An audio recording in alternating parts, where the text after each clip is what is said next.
Good morning, welcome to my Friday. This is my favorite day of the week because I get to sleep in a bit, and by sleeping in I mean I get to sleep in an extra hour.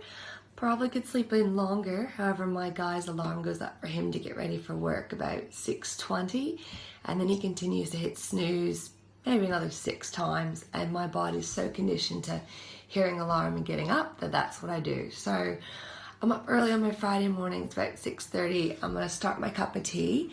Friday is also the day I do my weigh-ins and measurements to send to my coach, so I'll be getting into that. And then I'll be having my chest workout later on today, and I'll make sure to document some of that for you guys. I forgot to say, in regards to my eye mask, I keep it on a Friday morning, just in case I decide after my cup of tea I want to lay back down.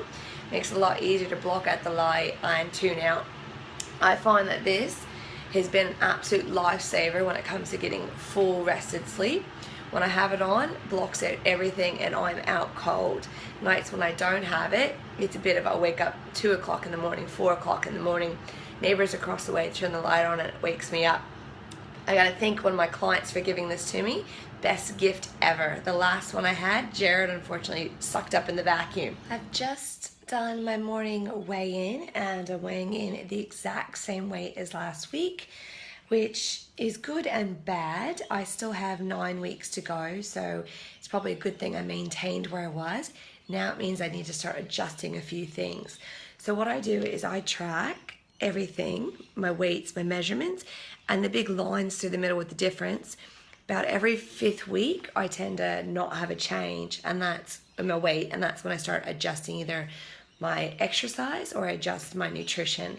So this week, I think what I'm gonna do is see if I add in an intentional walk, if that makes any difference, and maintain my food. If next week it doesn't, then I'll definitely be changing my food up. As Friday is my admin day, I spend a lot of time first thing in the mornings trying to sort out my bills, my expenses, how many sessions I had planned for the week, what last week looked like, and how to review it to improve for this coming week. It's also the time I go through and I have to sit in front of the computer and do my bookkeeping. I am annoyed with always having to sit in front of the computer, so I go back to old school methods of just tracking everything on paper. I print out my little Excel spreadsheet. I log in how many sessions I've done at the gym, how many sessions I've done outdoors, how much each person was charged, whether it's come through my Easy Debit system, whether it's come through my bank account, whether it was paid cash. Anything comes through my bank account that I'm stuck having to go online and look through, which takes additional time, and trying to match it up for which week it was done. Some people end up paying a week after. I always prefer my payments in advance so then I can actually save my time on trying to balance this and make sure everybody's paid for the sessions that I've given my time and energy for. I also track it on paper this way, a little chart where I go through and see how many sessions I've done. Is it covering my bills? Most people aren't aware that as a personal trainer at a gym, we have a lot of fixed expenses, the biggest one being the rent. I actually pay the gym to be there. It's close to about $400 a week.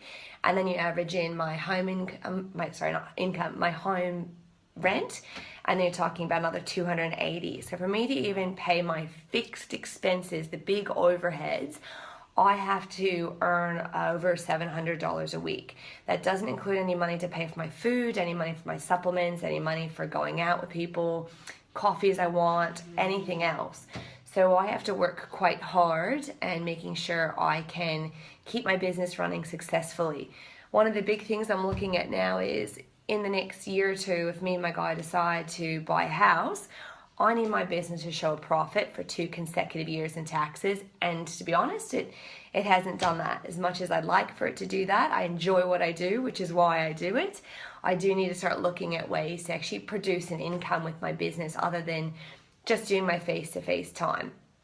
With my admin day, this is also the time I look at where I can grow my own skills. So I have a course online that I'm looking at registering for, which is going to be an accredited mobility course I sign up for in March. I like to plan my courses every 3 months, every 4 months. I like to try and learn something new and try and do a face-to-face course so it can benefit the clients. Being that it's my financial day that I'm looking at numbers, this course is going to be going on the good old plastic, which I use quite often with my business. Thank God it has a high limit.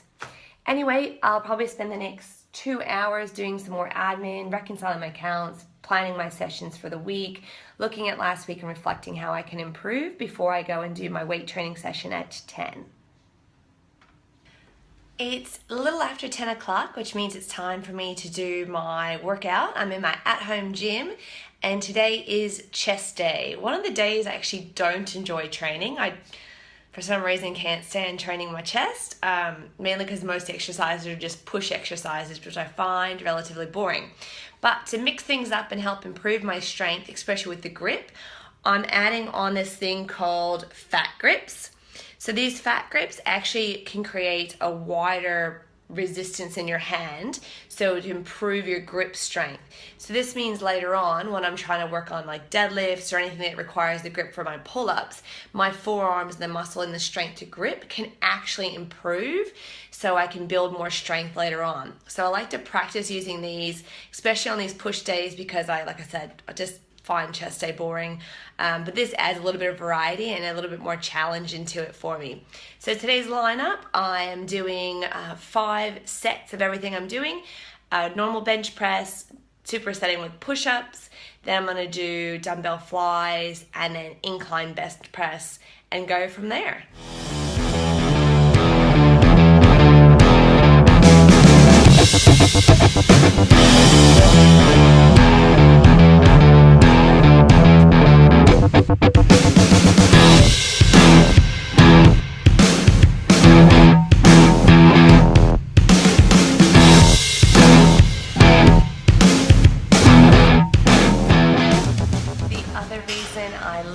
Fridays is it's my treat meal. So I come up to Guzman, and I order a chicken salad with beans and extra guacamole, and I load it up with jalapenos.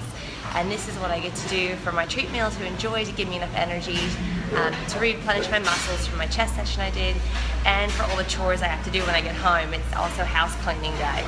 We'll save the drama and not film any of this. My meal has arrived. Nice, fully loaded, topped with color, lots of vegetables, good sources of protein, good sources of fat. One of the reasons I like coming to this place during my meal preps for competitions in my treat meal is because it satisfies the cravings I have without being dull. If I last comp prep that anything I had was too sweet, or anything I normally go for, like the pizzas or anything else you normally go for, your chocolates, they just weren't as satisfying to the taste buds.